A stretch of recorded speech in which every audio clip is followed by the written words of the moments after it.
ہم تو اتنے سخت ہیں صاحب کہ کچھ لے کر آتے ہیں نا تو سیدھے اپنے روم میں چلے جاتے ہیں۔ بیچاری سامنے بوڑھی ماں بیٹھی ہوتی ہے، اس کے دل کے ارمان ہوتے ہیں کہ کاش وہ کھانا نہیں، اس کو کھانے کی خواہش نہیں ہوتی، وہ بس اتنا چاہتی ہے کہ میرا لال میری گود میں جو بھی لاتا رکھ دیتا، میں اپنے ان ہاتھوں سے اپنے پوتے اپنے نواسے کو کھلاتی۔ اس کی خواہش نہیں ہوتی، وہ تڑپ جاتی ہے جب ہم اس کے سامنے سے کچھ لے کر جاتے ہیں۔ ہمارے گھر میں یہ جو بے برکتی، بے سکونی، بے چینی آ رہی ہے نا، اس کی ایک بڑی وجہ یہ ہے کہ ہمارے بزرگ ہم سے ناراض ہیں۔ ہم اپنے بڑوں کی قدر نہیں کرتے، ہمیں ان سے بات کرنے کی تمیز نہیں۔ کوئی بیچارہ اگر بھولا سا بزرگ انسان ہے، سیدھا ہے، تو ہم اس کا مذاق اڑانے لگتے ہیں، ہم اس کی غربت کا مذاق اڑانے لگتے ہیں۔ ہم سوچتے ہیں یہ انسان پلٹ کر ہمیں کیا جواب دے گا، چوراہے پر اس کا مذاق بناتے ہیں۔ یاد رکھو، جس قوم کے اندر اپنے بزرگوں کی عزت نہیں ہوتی، قدر نہیں ہوتی، اس قوم کے گھرانے میں کبھی برکت نہیں آتی، اس قوم کے گھروں میں کبھی سکون نہیں آتا، اطمینان نہیں آتا۔ اس لیے کہ جہاں کے بزرگ خوش نہ ہو، آپ کو پتہ ہے کہ اللہ تعالیٰ بزرگوں کی وجہ سے، کمزوروں کی وجہ سے آپ کی دعاؤں کو قبول کرتا ہے اور آپ کے گھر میں برکت دیتا ہے، سکون دیتا ہے، روزی دیتا ہے، اطمینان دیتا ہے۔ اس لیے کبھی بھی اپنے بزرگوں کو، اپنے بڑوں کو نہ ستائیں، ان کا مذاق نہ بڑھائیں۔ آج ہم لوگ بڑی آسانی سے کسی کا مذاق اڑا دیتے ہیں، کسی کا مذاق بنا دیتے ہیں، لیکن آپ کو پتہ ہے جب اس کے دل میں جا کر بات لگتی ہے تو وہ آپ سے تو پلٹ کر کچھ نہیں کہتا، اس لیے کہ وہ غریب ہے، وہ کمزور ہے، لیکن اس کی آہ سیدھے عرش الہی پہ پہنچ جاتی ہے۔ پھر آپ کا وہ ہوتا ہے جو آپ نے سوچا تک نہیں۔ ہمارے گھر میں بے برکتی، بے سکونی کی ایک وجہ یہ بھی ہے کہ ہم غریبوں کا مذاق بناتے ہیں، ہم بے سہاروں کا مذاق اڑاتے ہیں۔ چوک چوراہے پر بیٹھ کر ہم اپنی خوشی کے لیے جو تھوڑا سا بیچارہ عقل کا کم ہے اس کا مذاق بناتے ہیں، چوک پہ چوراہے پہ اسے اینٹ مارتے، پتھر مارتے، اور پھر اس کی پریشانی میں ہمیں خوشی ہوتی ہے، اسے تکلیف ہوتی ہے، ہمیں ہنسی آتی ہے۔ لیکن یاد رکھو وہ کمزور تم سے تو کچھ نہیں کہے گا، اس لیے کہ اس کے پاس اتنی طاقت نہیں ہے۔ آپ اس کی کم عقلی کا مذاق اڑاؤ گے، آپ اسے پاگل سمجھ کر اینٹ مارو گے، پتھر مارو گے، وہ بدلے میں گالی دے گا، وہ بدلے میں روئے گا، اور آپ کو خوشی ملے گی، آپ کو اطمینان ملے گا۔ لیکن یہ خوشی چند لمحوں کی ہوگی، ہمیشہ کے لیے وہ آپ کے گھروں سے خوشیوں کو چھین لے گا۔ وہ آپ کو کچھ نہیں کہے گا، ایک آہ اس کی نکلے گی اور عرش الہی تک پہنچ جائے گی۔ وہ تو آپ کا کچھ نہیں بگاڑے گا، لیکن اس کا رب آپ کا بہت کچھ بگاڑ دے گا۔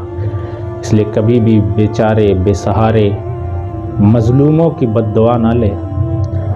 ہم ان کو گالیاں دیتے، ہم ان کو برا بھلا کہتے، ہم ان کو اینٹ پتھر مارتے اور ہم خوش ہوتے ہیں، لیکن یاد رکھے یہ خوشی کچھ دیر میں ختم ہو جاتی ہے، لیکن بے چینی، بے سکونی، بے اطمینانی ہمیشہ کے لیے آپ کے گھر میں آ جاتی ہے۔ کبھی بھی ان سے لڑائی نہ کریں۔ ہم اپنے بزرگوں کی قدر نہیں کرتے، ہم اپنے بڑوں کی قدر نہیں کرتے۔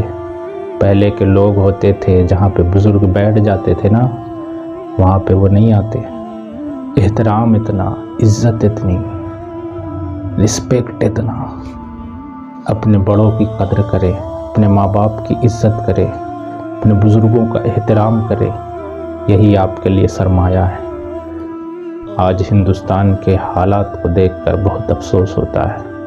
کوشش کرے اپنے بچوں کو تعلیم دے، اچھی تعلیم دے، دین اور دنیا دونوں کی تعلیم دے۔ آج ہمارا سماج دو حصوں میں بٹ گیا ہے، ایک کو صرف مدرسے میں رکھ دیا گیا ہے، ایک کو صرف اسکول میں رکھ دیا گیا ہے۔ یہ بہت بڑی سازش ہے ہمارے خلاف، اس لیے کہ پہلے کے جو علماء ہوتے تھے وہ عالم بھی ہوتے تھے اور ساتھ ساتھ میں وہ ڈاکٹر، انجینئر بھی ہوتے تھے، وہ مفتی بھی ہوتے تھے، ساتھ ساتھ میں بہترین حکیم بھی ہوا کرتے تھے، وہ بہترین قاری قرآن ہوتے تھے اور بہترین وہ انگلش کے ٹیچر بھی ہوا کرتے تھے، میتھمیٹکس بھی پڑھاتے تھے۔ اسی طرح سے جو بچہ کالج اور اسکول میں پڑھتا تھا پہلے کا، وہ بہترین حافظ قرآن بھی ہوا کرتا تھا۔ اس کی تلاوت سن کر ایسا نہیں لگتا تھا کہ وہ کالج میں پڑھتا ہے، لیکن 2 حصوں میں تعلیم کو بانٹا گیا۔ پہلے جس مدرسے میں قرآن کی تعلیم دی جاتی تھی، اسی مدرسے میں بغل میں میتھ بھی پڑھایا جاتا تھا، حساب بھی پڑھایا جاتا تھا، اسی مدرسے میں لینگویج بھی پڑھائی جاتی تھی، اسی مدرسے میں دنیا کی بھی تعلیم دی جاتی تھی۔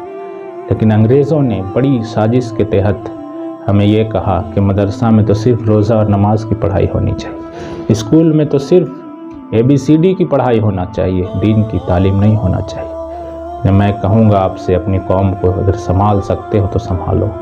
جب تک یہ گیپ بنا رہے گا ہم کبھی بھی کامیاب نہیں ہو سکتے، ہم کبھی بھی ترقی نہیں کر سکتے۔ آج ہمارا بچہ جو مکتب میں مدرسے میں پڑھتا ہے وہ بینک میں پریشان ہو جاتا ہے، اسٹیشن میں اپنا فارم ریزرویشن کا نہیں بھر پاتا ہے، وہ کہیں پہ جاتا ہے ایک اپلیکیشن لکھنے میں اس کو دقت ہوتی ہے، ہندی لکھ نہیں پاتا ہے، انگریزی سمجھ نہیں پاتا ہے۔ اسی طرح سے ہمارا اسکول کا بچہ، کالج کا بچہ جب وہ نماز پڑھنے جاتا ہے وہ اگل بگل دیکھتا ہے کہ کب رکوع کرنا ہے، کب سجدہ کرنا ہے۔ کتنے افسوس کی بات ہے، اس کو وضو میں کتنے فرائض ہیں یہ نہیں پتہ ہے، کہ کتنے ضروری چیزیں ہیں، اس کو یہ نہیں پتہ ہے کہ نماز میں کتنی شرطیں ہیں، نماز میں کتنے فرائض ہیں، یہ سب نہیں پتہ۔ تو دونوں طرف کمی ہے، اسکول کے بچوں کے اندر بھی کمی ہے، مدرسے کے بچوں کے اندر بھی کمی ہے۔ ضرورت ہے ہمارے اکابرین کو اٹھ کر کھڑے ہونے کی، ایسے مدرسوں کی تعمیر کرے، ایسے اسکول اور کالج بنائیں جہاں پہ یہ گیپ ختم ہو جائے، جہاں پہ ایک بچہ اگر حافظ قرآن ہو تو ساتھ میں بہترین انگلش کا ٹیچر بھی ہو، جہاں پہ ایک بچہ اگر انجینئر ہو تو ساتھ میں بہترین قاری ہو، ساتھ میں بہترین اس کے پاس بیسک اسلام کی تعلیم ہو، تاکہ اسے کہیں پہ ضرورت نہ پڑے، کہیں پہ وہ پریشان نہ ہو، وہ خود امامت کرانے کا اہل ہو، وہ خود جو ہے نکاح پڑھانے کا اہل ہو۔ اس لیے کوشش کرے اپنے قوم کے اندر جو یہ گیپ بن گیا ہے، اس گیپ کو دور کرنے کی کوشش کریں۔ میری گزارش ہے بڑے ذمہ داران، ہم لوگ چھوٹے ہیں، ہم لوگ بڑی بات نہیں کر سکتے، لیکن جو بڑے ذمہ داران ہیں ایسے مدرسوں کی تشکیل کریں، ایسے اسکول اور کالج کھولیں۔ 30 کروڑ تقریباً ہماری آبادی ہے، اگر ایک ایک روپیہ بھی ہر گھر سے ہر دن نکلے نا، 30 کروڑ ایک دن میں، سمجھ رہے ہیں آپ؟ 30 کروڑ نہیں، 15 کروڑ، 10 کروڑ ایک دن میں اگر جمع ہو تو کتنا جمع ہوگا مہینے کا؟ 300 کروڑ۔ بہترین اسکول بنا سکتے ہم، بہترین مکتب مدرسے بنا سکتے ہم، بہترین کالج یونیورسٹیاں کھول سکتے ہم، لیکن افسوس کمی دونوں طرف سے۔ اگر کوئی آگے بھی بڑھتا ہے تو ہماری عوام اس کی ٹانگ کو کھینچنے لگتی ہے کہ یہ پیسہ کھانے کے لیے آیا ہے، یہ ایسے کرنے کے لیے آیا ہے۔ کمی ہے، کسی کو تو آگے آنا پڑے گا، کسی کو تو اس سوئی ہوئی قوم کو جگانا پڑے گا، کسی کو تو بیڑا اٹھانا پڑے گا، ورنہ وہی ہوگا کہ نہ سنبھلو گے تو مٹ جاؤ گے۔ اے ہندی مسلمانوں، تمہاری داستاں تک ہوگی نہ داستانوں میں۔ اپنی جوانی پہ ناز کرنے والوں، کبھی جا کر دیکھو قبرستان میں، وہاں ان کو بھی لٹا دیا گیا ہے جن کی خوبصورتی کی مثال دی جاتی تھی، وہاں ان کے اوپر بھی مٹی ڈال دی گئی ہے جن کا کبھی ڈنکا بجا کرتا تھا، وہاں ان کو بھی سلا دیا گیا ہے جن کے خوبصورتی کے چرچے ہوا کرتے تھے، وہاں ان کو بھی لٹا دیا گیا ہے جن کے بغیر کبھی پنچایت نہیں ہوتی تھی، جن کے بغیر کسی مجلس کا آغاز نہیں ہوتا تھا۔ بڑے بڑے سورما آئے چلے گئے، جایا کرو کبھی قبرستان، دیکھ لیا کرو اور اپنے آنے والی زندگی کو سدھارنے کی کوشش کرو۔